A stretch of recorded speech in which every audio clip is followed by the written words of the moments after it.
Hello everyone! Welcome to another Garden City Arts online program. My name is Katie Guthrie and I'm going to be walking you through this fun painting step by step and showing you some basic, very basic tips and tricks on how to paint this. So before we can start painting, we are going to do some mixing. Now we're only going to mix a few, two colors that we need for now, and then we will come back to the rest of the color mixing while we wait for our canvas to dry. So as always, I highly recommend that you have a palette knife handy. It does make color mixing a little bit easier. And we are going to focus on the warm colors first. We'll worry about those cool colors in a little bit. So very first thing, we're going to work from back to front. So we need to have some light yellows, we need to have some oranges, and maybe even some like reddish colors mixed up and ready to go. So I'm going to start with my lightest color, which is going to be my tint of my yellow. Tint just means that there's white mixed into it, so it's a lighter version of a color or hue. And I'm going to do about half and half to mix up a really nice light yellow. Now, I'm not too worried about telling you the exact proportions. You choose what you want, okay? Everyone's different. If you really like a lighter sky, then you're going to make sure that your colors are much lighter. If you want a darker sky, then maybe you won't even mix up this color. Maybe you'll mix up like a really significantly darker version of this color. Sorry, had a moment where my brain just didn't work. So you'd use way more yellow and less white, okay? So, up to you. So I have my yellow mixed up, and now my tint of yellow, and now I'm going to move on to an orange. So red is the bully of the color wheel. He takes over quite quickly. Yellow is the wuss, which is why we have to mix white into it to kind of make it stand out. So I am using significantly less red than I am yellow. I'm also taking some white, quite a bit of it, to make sure that it stands out. So this is going to make kind of a salmon color, more so than an orange, and that's okay. I can always put more red into it to maybe make it feel a little bit more orangey, or probably more yellow is what I want to do. But I want a very light color so that it will stand out on my red canvas. So there's my other color. And then I'm just gonna mix like a very red orange, because I want there to be a transition color between this red and the red I'm going to use, because I'm using the exact same red that I painted the background. So I'm mixing just a tinge, not very much, of white into it and a whole bunch of yellow. And that will get my red orange. So not a huge difference between this color and this color, but that's okay. I just need kind of an in-between transition color, and you can always add more yellow to you think that you have a color that you're happy with. Okay, so there we have it. Those are my colors for my background. That's all I need. If you, like me, used all of your yellow in the mixing, you might want to grab just a little bit of yellow just to have it ready. And now we are finally ready to paint the background. We're going to use pretty chunky, thick applications of paint. When you use thick applications of paint with like a palette knife, it's usually called impasto, especially with oil paintings. We're going to use a brush, but we are going to put it on pretty thick. So I'm using a 1/2 inch wash brush. I'm going to prime it by dipping it in the paint water and patting it dry. And then I'm going to start with a layer of white. That might sound a little strange, but I really want to make sure that my sun is nice and bright. I'll come back and put some of the tint of yellow, the light yellow that we mixed up, on top of it after it's had a minute to dry. So you need to decide, where do you want your sun? I'm going to put my sun right where I have in the original painting. So I'm going to use the top edge of my brush to kind of create an outline. And remember, we're using pretty thick paint, so it's okay if you have all of these like weird brush lines. That's kind of what we want. That's the style we're going for, okay? So we're not doing a smooth painting, at least for the background. We are allowing our brush strokes to remain obvious, okay? And on this step, I'm not going too chunky with it. I'm kind of thinning it out. But on the next step, I will go really chunky and intentionally use way more paint than I probably need, so that it has that thick impasto painting look that I'm going for. Now, if you notice that your paint is dry and scratchy, dip your paintbrush in water and mix it into your paint. You'll notice that I'm mixing it on the side of the palette, the pile of paint on the palette. I am not mixing it in the center because that's not going to do anything. Then I'm going to use the top edge of my brush once again, and I'm going to create a few little sun rays. Do you see how they are all following form? So they're all circling around my sun. I'm allowing a little bit of red to pop through. I don't want a ton of it popping through, so I'm making my lines a little bit closer together, a little bit tighter. And then as it comes away, I want my sun to go from really bright to kind of diluted into the background. So that is when I will start spacing them out. Now, I have a lot of water mixed in my paint, so yeah, it is a bit transparent. It's allowing the underpainting to show through.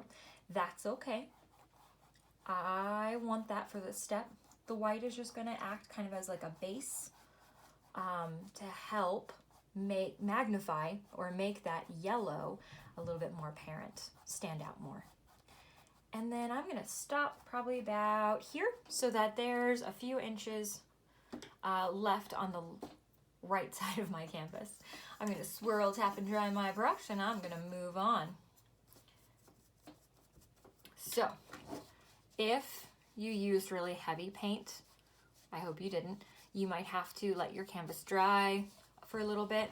If you used thinner layers of paint, guess what? They're already dry. So, if you need to, take a second to let your paint dry, grab a drink, or you can continue the video with me, and I'm going to go right into my light yellow. So I've done white, now I'm going my light yellow. We're going to continue that kind of sequence where we're going around the palette until we are out of colors, out of warm colors anyway. Then we'll turn our attention to the lighter colors. Now, I am going really thick and heavy with my paint. In the center, I can even go back a step and grab a little bit of white if I feel like it needs to be even brighter right in the center. Now, if I want to fill in space, I use the side of my brush. If I want to make a thinner line, I use the top edge of my brush. If you're having trouble with this brush, switch to a smaller one, that's fine. I personally think it's better to have a little bit of a bigger brush. It forces you to work a little faster and not to stay so tight and controlled. This is not a tight and controlled painting, okay? So if you thought this was, you're on the wrong painting. There are tight and controlled paintings, just not this one. So I am using the same technique where I am going around, I'm circling and creating some movement, hopefully, that's the goal, in my canvas. As I come out, I can use a little bit of this, but I don't need a lot of it. And remember, if your paint looks dry and scratchy like that, maybe mix a little bit more water into it. I'm going to chunk it up. So I'm going to put a whole bunch of chunks of painting on. I'm the worst about that. I am a clean, flat painter, so I have a hard time putting chunky paint on. So if you're like me, well, get your brush dirty, scoop up a whole bunch of paint, more paint than you would normally use, and chunk it on. Okay, so I have some yellow. I'm going to not even wash out my brush. I'm going to grab some of my orange. Now, I'm going to start on the outside of my ring. I can bring it towards the inside if I feel like it's necessary, which I do feel like it's necessary. But for now, we're going to start on the outside, and we're going to create about an inch of a ring around our yellow. Now, you can, it's up to you, I'm chunking it up. I am allowing some of the red to show through so that it makes it look a little bit darker wherever that red shows through. If I completely cover it up with that orange, it's going to make it feel brighter, that part of the canvas. Which is why we have to work on this, because there's too much red popping through. And so I'm going to show you that in just 1 second. Just make sure that you have your outer ring of orange first, okay? So have about an inch ring around it before you move in. Now, not washing out my brush. I'm just mixing a little bit of water into my orange, and then I'm going to bring my orange in just a little bit. Okay, now after I've done this, I'm going to clean off my brush. So I'm going right along the line. You can tell a distinct difference between the light orange and the yellow right here. Over here, it's harder to discern because I've gone over and I have blended it a little bit. I've allowed my really chunky yellow paint to blend with my really chunky orange paint. So that is the goal. We're slowly bringing in that little bit of orange, kind of watery, but still chunky orange. And then in a moment, I'm going to swirl, tap, and dry my brush, and then I can come back in with my yellow and brighten it up. Okay, so right now we're blending, we're creating kind of a transition.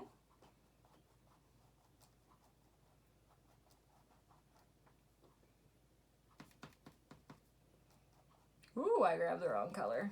That was a subconscious move. Okay, and once I am happy with the transition,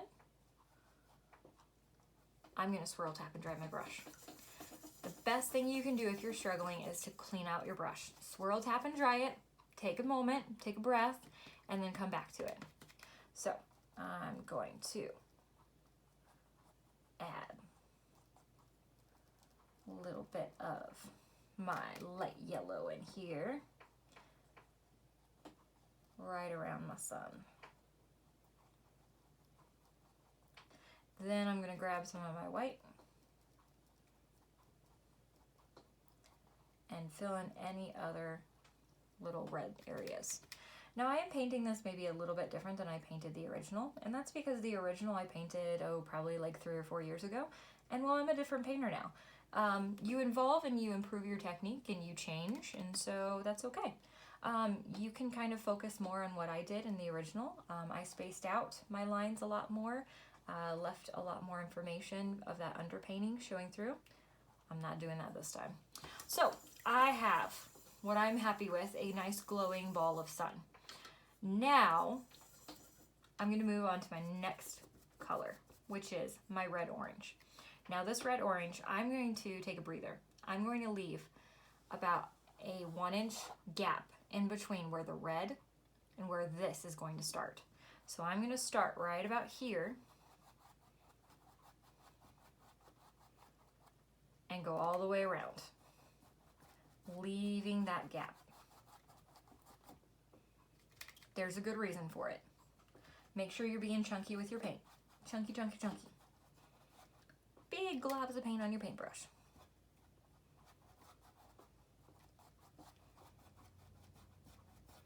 And then remember, you can kind of space these out. So you could put just a few little lines, but space them out. Don't have them so close together because we're farther away from the sun. So that means we're getting darker and we're allowing more of the underpainting to show through. As we get closer to the ball, we get tighter and squeeze those lines together.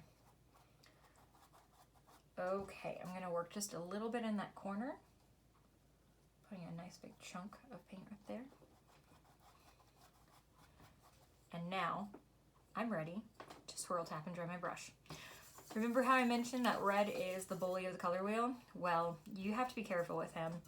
That's why we left that little gap, because we're not going to move the red in. If we did that, that would be bad. Do not move the red in. We're moving the orange out, okay? And the reason for that is if we move the red in, it's gonna take over really quickly. You saw how quickly the orange took over the center? Well, think of that, but times like 5, okay? So I'm gonna grab my orange and I'm going to make sure there's water mixed into it, and I'm gonna start bringing it out. And I'm letting a little bit more space in between my orange brush strokes. Now I'm covering up that 1-inch area before I come out into the red first. And the reason for that is once you get red on your paintbrush, it takes over. Remember, it's the bully of the color wheel. So we're basically covering up that gap. We're meeting that gap, and then we will come out and start blending, okay? So meet that gap, make sure you're happy with how it looks. If you have any white popping through, cover it up a little bit with your orange. Okay, and now you are ready to take your brush and bring that orange out into the orange red. Now, it's up to you how much or how little you do on this step. If you want a really bright sky, then you might bring it out way more. I want that darkness, okay? That darkness, I think, contrasts really nicely with the light. You have to have both light and dark. And so I'm going to make sure that I don't bring my light out too terribly much.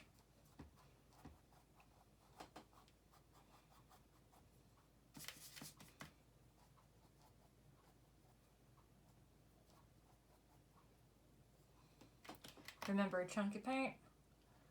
Throw in a nice heavy chunk of paint every once in a while. It'll look really nice. If you're into that. If you don't like that look, if you like it a little bit more blended, like I'm maybe doing right here, then of course you could do that. Basically, you just overpaint a little bit. You go back and forth in that area more so than if you're applying chunky paint on. If you're applying chunky paint on, you just kind of one and done brush stroke. You don't want to overdo it or else it'll blend in. And speaking of overdoing it, I think that I am reaching that point in the painting where I am dangerously close to overdoing it. So I'm just going to do just 1 or 2 little tiny things. So I'm coming back in with my red, and I'm coming in just a little bit, not too much. Remember, it takes over really quickly. Wherever I feel like I may have gotten a little too out of control with my orange, or wherever I want more of a transition.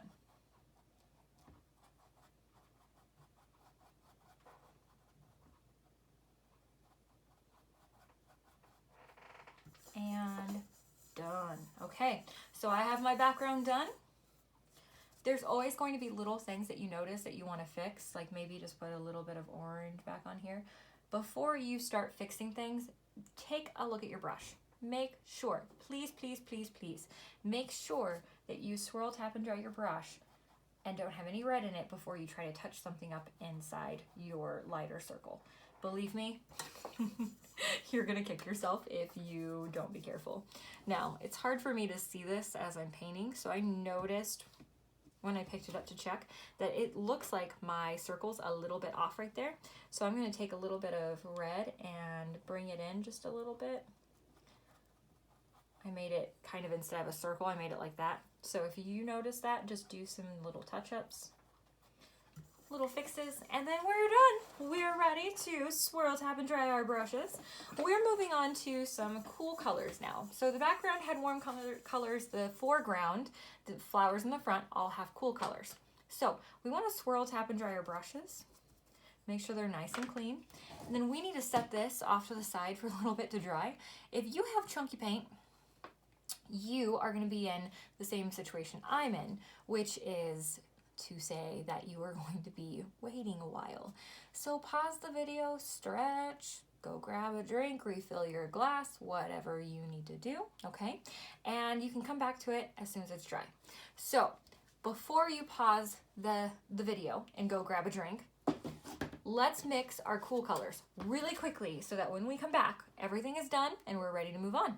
So Cool colors. I'm gonna mix those right here, and I'm gonna use them, mix them in kind of the order that I need them. I need a green. So if you have a bottle of green paint, you could grab it, squeeze it out, and then add some blue to it to make a darker green. That's absolutely fine. If you don't have green, you're gonna take blue and yellow, and you need a lot more yellow than you need blue. So about half and half or more to make a light green. Otherwise you will have a very dark green like I have. But that's okay. This will be my dark green. So we're mixing a dark green and we're mixing a light green. So this is going to be my dark green because I grabbed way too much blue and not enough yellow. So make sure you mix that up. Now, if you have a perfect green, then you're gonna take half of that green, put it in a new pile and mix blue into it, and then you'll have a darker blue. If you have a dark green like I do, then you're gonna take about half of that, put it in a new pile, and take yellow, a whole bunch of it, and mix it into your dark green to make a regular green. My goodness, I used way too much blue. So I'm gonna have to grab even more green, yellow, even more yellow to make this into a light green. I could also add just a touch of white if you are struggling like I am to get a light green. Just add a touch of white and that'll really go a long way. Don't overdo it, otherwise you'll have a pastel green. Okay, there are my two greens. Check on the green. The only other cool color that we need to worry about is purple. Now, I'm going to tell you about a little cheating tip. If you have quinacridone, okay, this is magenta quinacridone magenta. This is a great color for mixing really vibrant purples, like really true purples that when you think of purple, you think of like beautiful purples. So you can use this to mix. If you use red to mix a purple, it's going to look more mauve, which is kind of the original painting. So I'm gonna go with this original color, but just know that if you do have this, this will get you a richer purple if that's what you're going for. Like think K-State purple as opposed to like mauve-y purple. I'm going with mauve purple because, well, I kind of like mauve purple for this painting, at least, not in every case. So I'm going to, on my palette, find some kind of little space where I can mix a dark purple. So I'm doing half and half red, half blue. And that's going to create a dark purple. And as you can see from the video, this is what I'm talking about. It creates kind of a mauve-y dark purple. Cadmium reds are just not great for mixing purples. So what I do, trick, is to add a little bit of white into it, and it'll lighten it up, but it'll still look very mauve-y. If you're having that problem, take some more red. Red will make your purple look more red purple-y, like raspberry-y. And get your purple. Ooh, I am just killing this purple. Like I said, cadmiums are not good for mixing purples. The quinacridone is much, much better. So just heads up. I may have to rescue this poor purple with some quinacridone in a little bit, but we'll see. So I have what is a purple that passes for purple when you're using cadmiums. And I'm gonna grab half of that ginormous pile that I mixed. And I'm gonna use way more white and way more red to make kind of a red purple and a lighter red purple.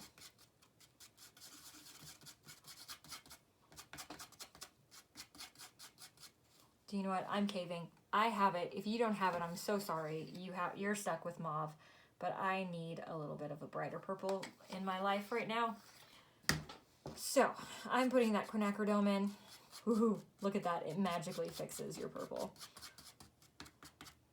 Really does make it a much better purple.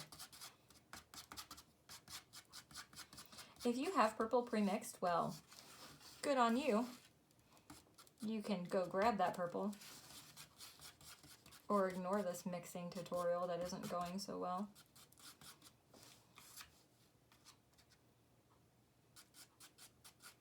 So mix until you're happy with your purple. Just keep in mind, don't do what I did. I started with way too much paint. I went crazy. But I now have a kind of bluish, darker purple, and I now have a lighter reddish purple. And that was the goal. So we've arrived there in the end. And so I have my cool colors all mixed up and ready to go. Now I just have to wait for my painting to dry. So I'm going to pause my video and then I'll resume once the painting is nice and dry, which will probably be like a good 5 minutes from now. And then we will talk flowers. All right, see you soon. All right, my painting is finally dry. I can now move on, and so can you, hopefully. The first thing I'm going to do is probably switch to a smaller brush.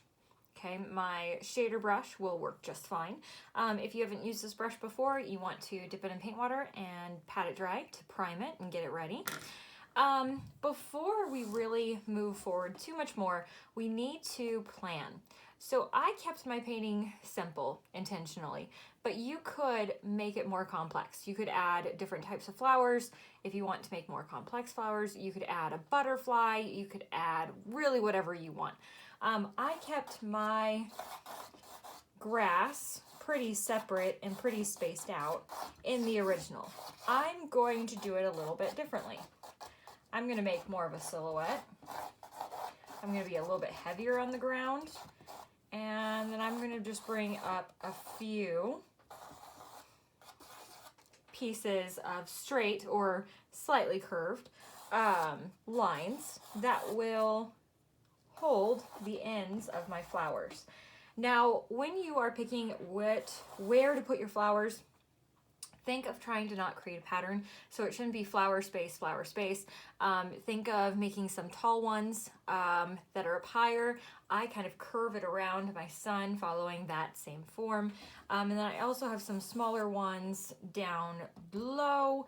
I don't want it to be all the exact same level, so I'm trying to be a bit more random with my selection and maybe put one a little bit closer together than another one, and maybe have one coming off. Okay, so I really have mine kind of planned out quickly. I am going to quickly paint the black and lay it all out. We're gonna start with black as a base, and then we'll come back in and put cool colors on top of it. Now, when you're using your black, few different pointers, mix some water into your paint. Control how much paint you have. We're not going heavy and globby like before. Use the top edge of your brush at its thinnest point and press nice and light. It'll get you a nice thick, thin line. If the harder you press, the thicker your line will be, okay? So use top edge of your brush to make really nice lines. If you need to fill it in, then you can use the side of your brush and you can follow that line to fill it in. Maybe make sure you mix water into your paint. And now I'm going to quickly paint all of these in. I'm going to speed up the video a little bit. Remember, you can pause it, take your time, do whatever. And then once we have everything painted black, we can start adding the color and then we're finished. So go ahead and let's get started now.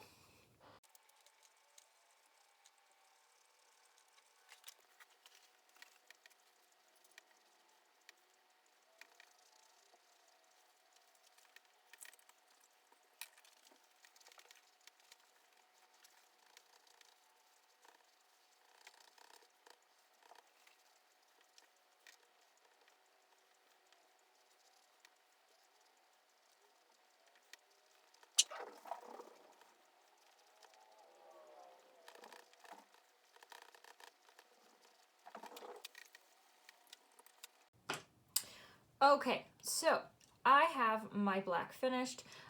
Really fast, you may have noticed in the video that I was doing some putting some lines closely together. So for instance, down here, I go up and down with my brush and kind of fill it in at the bottom just to make it nice and heavy and dark. So it's blocking out the majority of the background. And the reason for that is that I'm kind of grounding my flowers. In the original, I spaced them out. So in my opinion, the original is not as nice as this one, because this one feels like there's ground. You feel grounded and you feel like the flowers are growing from it. You feel like you're looking through a field. So that's why I did that. So just go up and down with your brush stroke using the thinnest point. I switched to a 1/2 inch wash brush because I like using big brushes. So you can stick with a shader brush, no worries. And you'll also notice that some of my brush strokes were really light. Okay, so I allowed a lot of water to be in my paint to make them really light and transparent. Others were heavier and solid. The heavier and solid ones are supposed to be closer to us. The light ones are supposed to be farther away. So now that we have that finished, we're going to go in and start adding some detail. So I'm going to grab my dark green with my 1/2 inch wash brush. You can use your shader brush, no worries. I might even switch over to it in a minute. And we're gonna do the stems first. The reason for that is that we want the purple blooms to kind of be maybe in front of the stems a lot of the times. So we're gonna do the stems and then we can cover up the purple with the purple wherever we feel like it needs to be. So I'm just going right along the side. It's okay if your black isn't completely dry. We're using the darker green, and so we want this to be kind of the shadowed part of the stems. So that's not a bad thing to have a little bit of black mixing in. It'll just make it darker and aid our endeavor.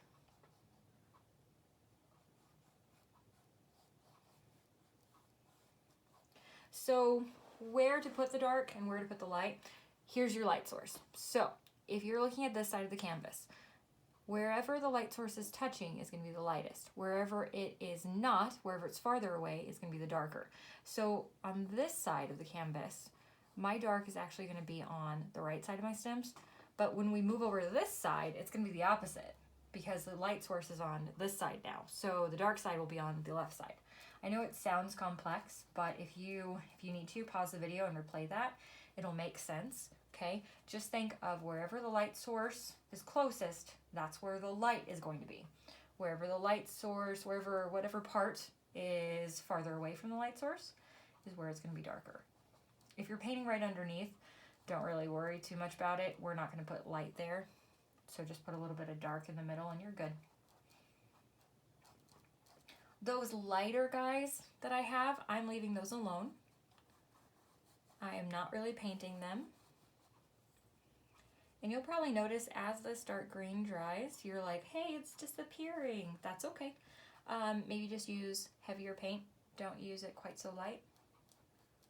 Something I have to do, remind myself constantly not to be too light with my paint application, especially on a painting like this. And if you get outside your lines, it's not the end of the world.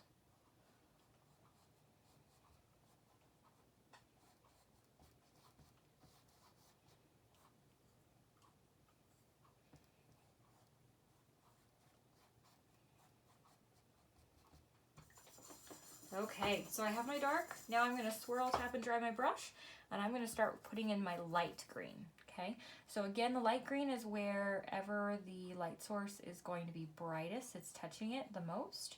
So on this side, it's going to be the left side of my stem. On this side, it's going to be the right side of my stem. Again, I know it sounds confusing, but it will make sense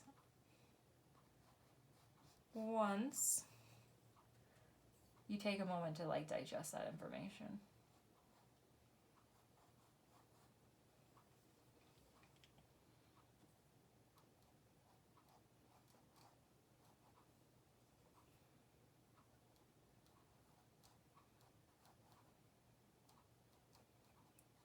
I'm also putting just a little bit of this light green kind of in the lighter areas where my stems are farther maybe away. I'm lightening them up a bit.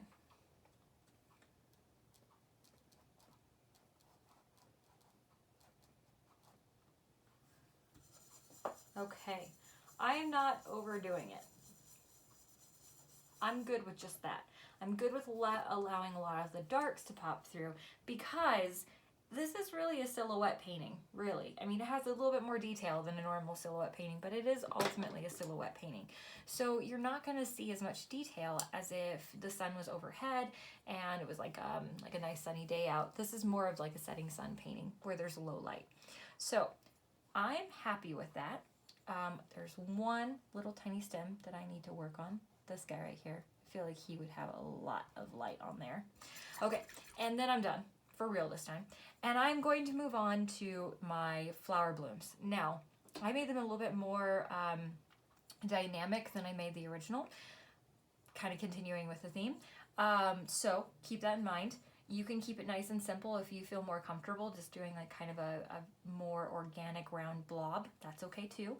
I'm going to start with my dark purple, and I'm going to come in here, and there really isn't a rhyme or a reason with these kind of more abstract looking flowers. Think more of like petals, so think of like little chunks, little lines, swipes. If you're going for tulips, then you could do just straight up and down with your bloom. If you're going for more of like a petal, traditional petal flower like I am, then you're gonna think more of a circular, so maybe this is the center of my flower, and then my petals are on the outside. I am just kind of covering up a lot of the black with the purple to get started with, but I'm doing it in a strategic way. Again, kind of being random and blobbing it on there. This is where we can get back to being thick and heavy with our paint. Get back. I don't think we ever really left from being thick and heavy with our paint. But yeah, we can be thick and heavy with our paint, continue on. And I want to keep that bloom behind those stems, so I'm going to keep him pretty dark. Basically, I'm just covering up that bloom with that purple. I probably won't put any light there. I want him to be a true silhouette. Don't feel like you have to stay inside your black. You can come out a little bit if you need to. I'm basically covering up all of my black. I'm going to bring it all the way up and out. I don't like that black showing. In the original I had black showing, but I'm just not a fan of it on this painting, how I've kind of changed it up. I leave it to you. You can leave black showing. That's absolutely fine. I am being really heavy and chunky and thick with my paint. Like super chunky. Way chunkier than I usually go or am comfortable with going. So remember, if the stem runs through your flower, then that means your flower is going to be behind all the stems. If your flower is on top of the stem, that means that stem is being pushed back to the background. Okay, so I have purple on my flowers with minimal black showing through. Now I'm going to come in with this color, with my light purple, and this is my accent color. This is my like highlight. It's what kind of gives my flower form. So I'm going to stay on like the tops of the petals to make it seem like there are petals. And you're going to have to be thick and chunky with your application of paint because we've been thick and chunky so far. And because the paint's not dry, you're going to have to really be thick and chunky. I think these are poppies now. Yeah, these are poppies now. I didn't know where I was taking them, but they are poppies. So what I'm doing, if you want to copy me, is to outline the top of the flower with my light purple. Then I'm going to show up close. Then I'm going to leave the center alone, and I'm going to create kind of like an opening. And then I can bring that light purple down to the base. And that creates what looks kind of like a poppy. So once again, I'm going to do it right here on this guy. I'm outlining the top of him with the light purple. And again, I'm using a lot of paint. That's okay. I mixed a lot of it. I hope you did too. And then I'm leaving an opening, and I'm kind of doing like a zigzag, jagged, like little brush stroke, just like we did with our stems. And then I'm bringing it down. The less you think about it, the better it turns out. I overthought this one, so I'm gonna add a little bit of purple back to it.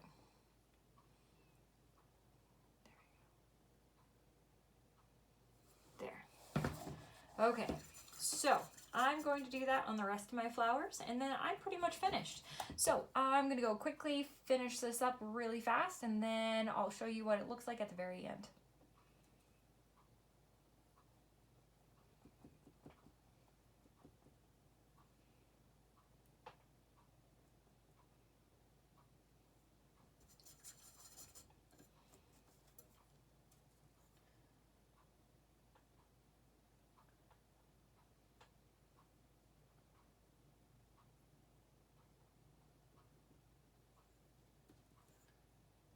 And remember, variety is key. So I'm like just doing the top of some of them, maybe making a bigger opening on others. Maybe some of them I just leave alone, like these two. They're my very back ones, so I'm leaving them. Think variety. Variety is key. Otherwise, your flowers are going to be kind of boring.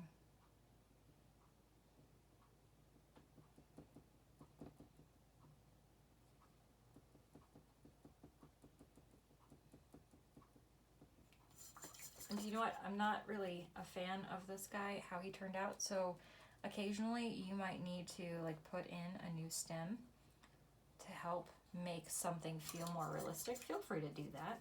It's your painting after all. You can do what you want. Okay, so I'm basically done. I'm happy with this. I think for a simple painting, we kind of knocked it up and made it look a little bit more interesting and dynamic. So I hope you did the same. And I could go back in and do like a butterfly or insects or something else like that. You're welcome to do so. I'm not going to. But remember, this is your painting. Have fun.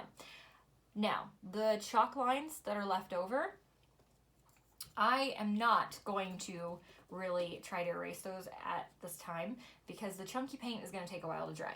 Let it dry first, and then you can come back with a damp paper towel or a paintbrush and erase them off, and they will disappear. Just make sure your paint is dry before you do so. I hope you had fun painting with us today, or with me in Garden City Arts today. Have a good weekend, and I will see you 2 weeks from now when we're back with Canvas and Paint. Next week, we're doing Minnie and Me, and we're painting hippos. So, see you all later.